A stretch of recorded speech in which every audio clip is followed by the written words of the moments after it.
Now, the first chapter in modern India is decline of Mughal Empire. Decline of Mughal Empire.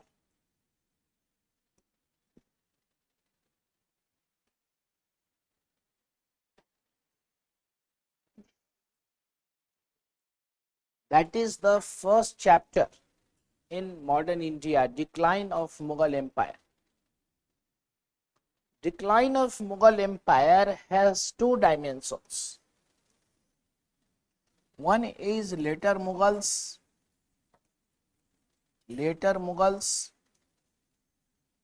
and other is autonomous states. Autonomous states. These are the two main dimensions of decline of Mughal Empire.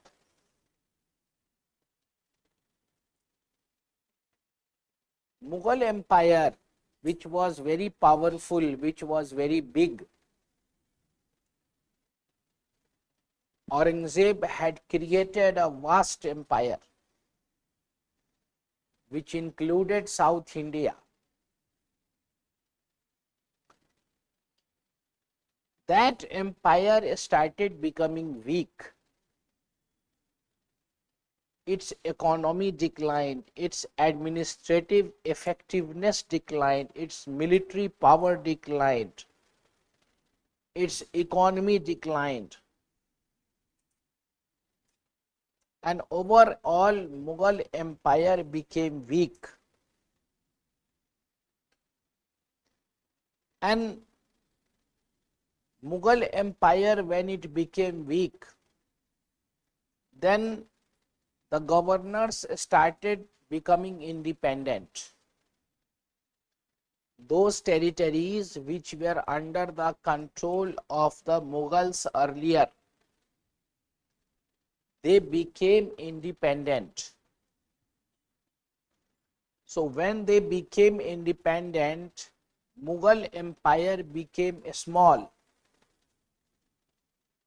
and various kingdoms emerged. Like if we take the example of Madhya Pradesh, so Holkar state emerged, Sindhya state emerged, Bhopal state emerged. In eastern India, Bengal state emerged, Hyderabad state emerged. So, Mughal Empire that started breaking up,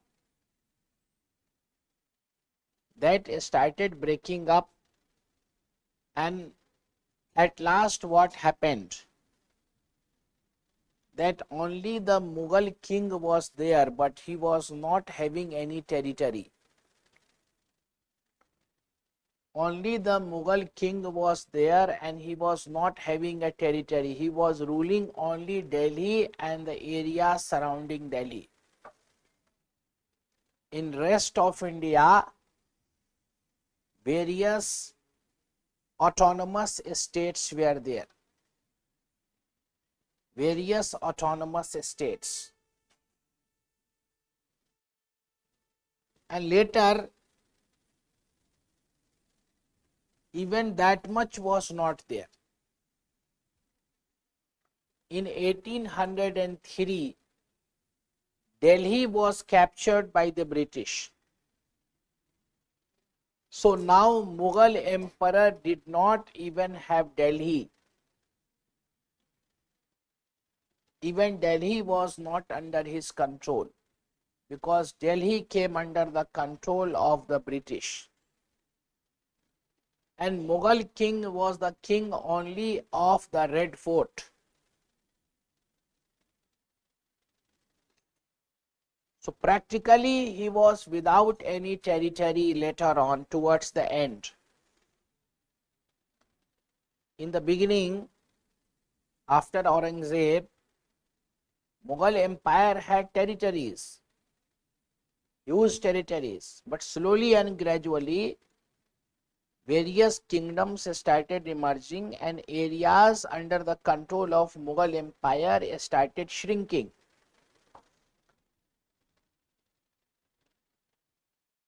And Mughal emperor ruled only over Delhi and parts of Delhi, and later not also over Delhi. Even Delhi was lost. Practically, Mughal emperor was without any territory, but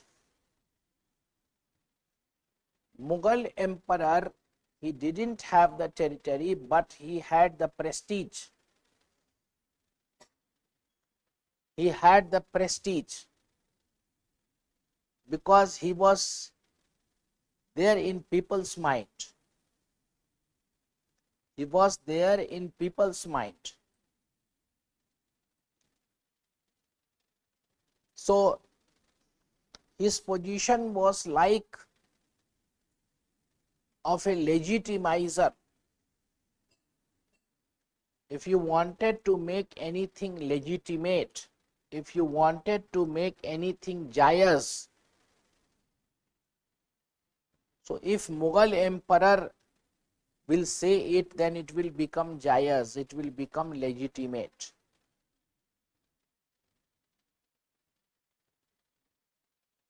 British also understood that people of India respect the Mughal king. So that's why British kept alive the myth of a Mughal emperor. East India Company continued to say that there is a Mughal emperor, and it continued to salute the Mughal emperor. East India Company, even the top officers, when they were before the king, they used to salute. They used to say salam. And on the coins of East India Company, the name of the Mughal emperor was there.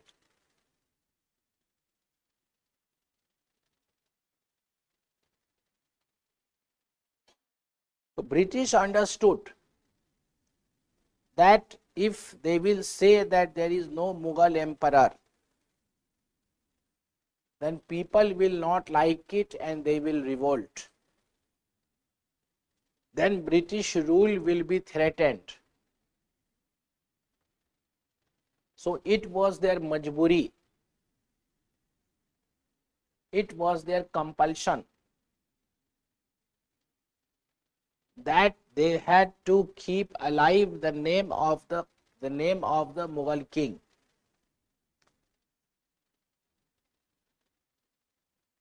Okay. So what I am trying to say is that slowly and gradually Mughal emperor became weak. Mughal emperor became territoryless.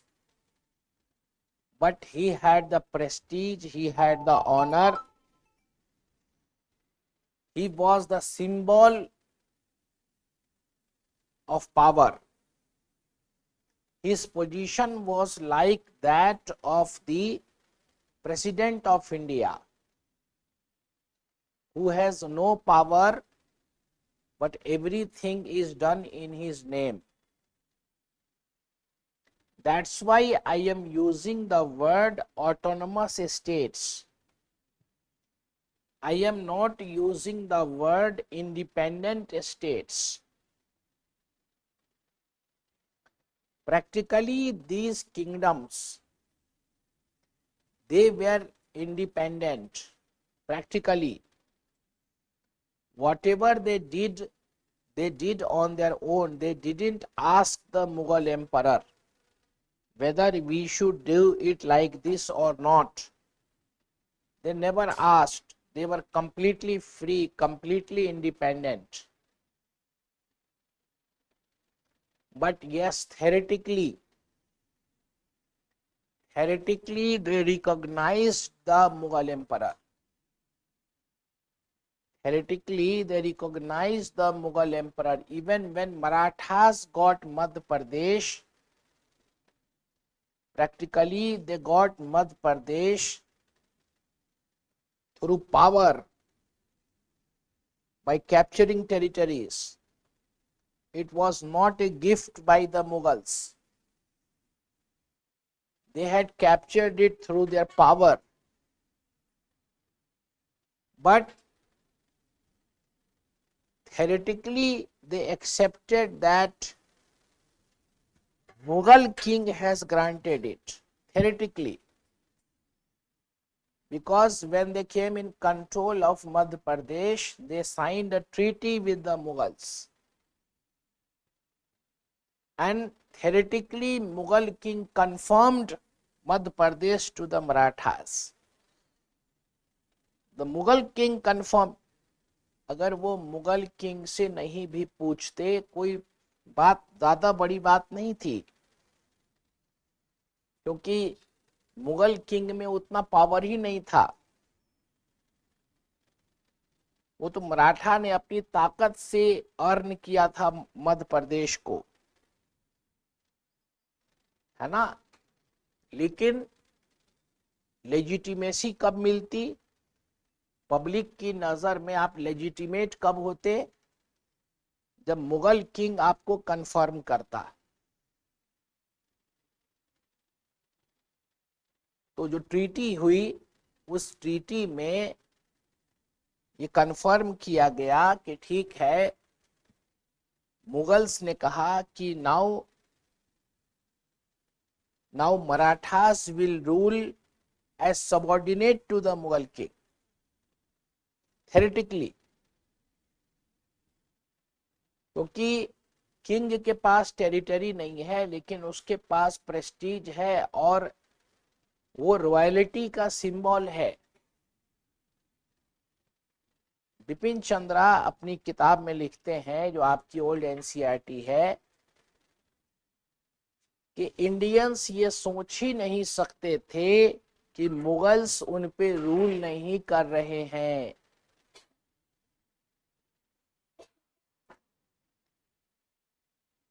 Indians ये सोच ही नहीं सकते थे कि Mughals उन पे rule नहीं कर रहे हैं. They wanted to see a Mughal. So that's why the Mughal king had the prestige and he was the legitimizing authority. आप कहेंगे कि सर थोड़ा और बता दीजिए कि लेजिटिमाइजिंग अथॉरिटी कैसे है. तो जैसे मैं एग्जांपल दे रहा हूं आपको बंगाल का. बंगाल का नवाब सिराजुद्दौला है, वो इंडिपेंडेंट है. वो कोई भी काम जो कर रहा है वो मुगल किंग से पूछ कर नहीं कर रहा है, वो इंडिपेंडेंट है. लेकिन वो ये नहीं बोल रहा है कि मैं मुगल किंग को नहीं मानता हूं. वो खुद को नवाब कह रहा है. नवाब मतलब नायब, डिप्टी. वो अपने आप को इंडिपेंडेंट कहां कह रहा है? वो अपने आप को नवाब कह रहा है. नवाब जो है वर्ड नायब से बना है, यानी one the deputy of the king, जो किंग के अंडर में है. और सिराजुद्दौला का जो कजिन था वो नवाब बनना चाहता था. तो उसने मुगल एम्परर से लिखवा लिया कि हाँ, मुगल एम्परर ने उसको लिख दिया डॉक्यूमेंट में कि जाओ मैं शौकत जंग को नवाब अपॉइंट करता हूं. तो शौकत जंग की पोजीशन लेजिटिमेट हो गई. अब शौकत जंग लड़ाई लड़ेंगे और अगर वो सिराजुद्दौला को हरा देगा शौकत जंग, तो शौकत जंग नवाब बन जाएगा और उसको लेजिटिमेट नवाब माना जाएगा. लेकिन मान लीजिए ऐसा कभी हुआ नहीं, शौकत जंग कभी सक्सेसफुल नहीं हो पाया. लेकिन मैं समझाने के लिए आपको बता रहा हूं.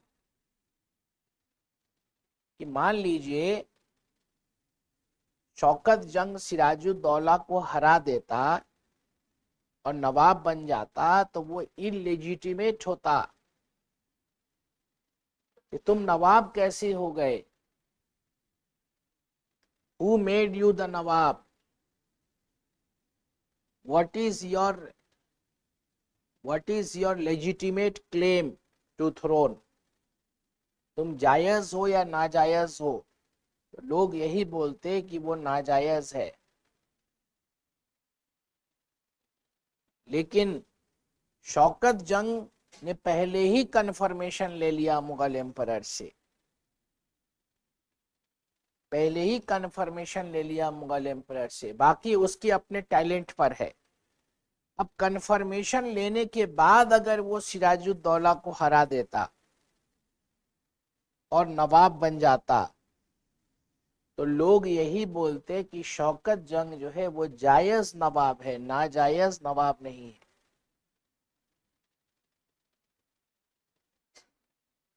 तो मुगल एम्परर जो है he is like the president of India. Power किसी और के पास है, प्रेसिडेंट के पास पावर नहीं है, लेकिन everything is being done in the name of the king. तो मुगल एम्परर जो है वो लेजिटिमाइजिंग अथॉरिटी है, उसका वैल्यू है, क्योंकि वो लोगों की मेमोरी में है, लोगों के फीलिंग्स में है वो, क्योंकि वो इतने सालों से मुगल रूल में रहे हैं। वो ये नहीं सोच सकते हैं कि मुगलों के अलावा कोई हम पे रूल कर सकता है। इसीलिए ब्रिटिश की मजबूरी है कि वो मुगल किंग को रिकॉग्नाइज कर रहे हैं, जबकि मुगल किंग के पास कोई पावर नहीं है। ठीक है, इसीलिए मैंने यहाँ पर ऑटोनोमस स्टेट्स लिखा, मैंने यहाँ पर इंडिपेंडेंट स्टेट्स नहीं लिखा। इंडिपेंडेंट स्टेट्स लिखना भी रॉन्ग नहीं होगा, लेकिन वो हेरिटिकली इंडिपेंडेंट स्टेट नहीं होगा, वो प्रैक्टिकली इंडिपेंडेंट स्टेट होगा। हेरिटिकली वो ऑटोनोमस स्टेट होगा।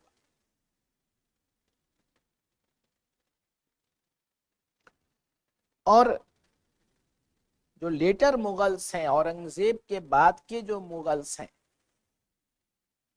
लगभग 1 दर्जन मुगल्स हैं, 1 दर्जन मुगल्स हैं।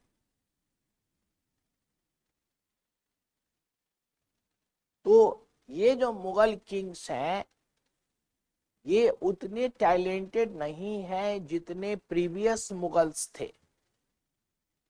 प्रीवियस मुगल्स को ग्रैंड मुगल्स कहा जाता है। बाबर, हुमायूं, अकबर, जहांगीर, शाहजहां, औरंगजेब, इनको ग्रैंड मुगल्स कहा जाता है।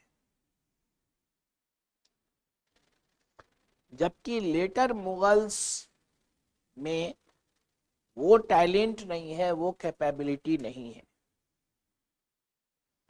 लेटर मुगल्स में कुछ कुछ ऐसे किंग हैं जो अच्छे हैं, वो अच्छे हैं, उनके अंदर थोड़ा बहुत टैलेंट है, लेकिन उतना टैलेंट नहीं है जितना प्रीवियस मुगल्स के अंदर था।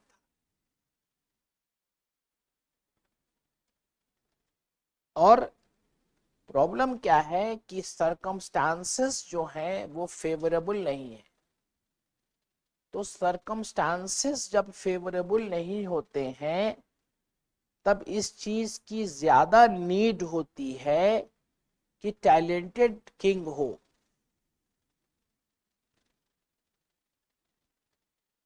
टैलेंटेड किंग हो, इस जीत की, इस थिंग की ज्यादा नीड है, क्योंकि सरकमस्टांसेस आर नॉट फेवरेबल। बहुत सारी प्रॉब्लम्स हैं मुगल एम्पायर के सामने। एक तो बात यह हुआ कि कुछ लेटर मुगल्स जो हैं वो अच्छा करने का सोच रहे हैं, लेकिन सर उतने टैलेंटेड नहीं है और वो सरकमस्टांसेस उनको फेवर नहीं कर रहे हैं। दूसरी बात, बहुत सारे लेटर मुगल्स अय्याश हैं, प्लेजर सीकर्स हैं, उनको गवर्नेंस से कोई मतलब नहीं है। उनको इस बात से कोई मतलब नहीं है कि एडमिनिस्ट्रेशन कैसा चल रहा है, मुगल एम्पायर स्ट्रांग हो रहा है या वीक हो रहा है। वो डांस, म्यूजिक, वाइन, विमेन, उसमें बिजी हैं लेटर मुगल्स, कुछ लेटर मुगल्स। तो कुछ थोड़े बहुत टैलेंटेड है, कुछ बिल्कुल बेकार है। तो लेटर मुगल्स का जो कैरेक्टर है वो भी एक रीजन है डिक्लाइन का।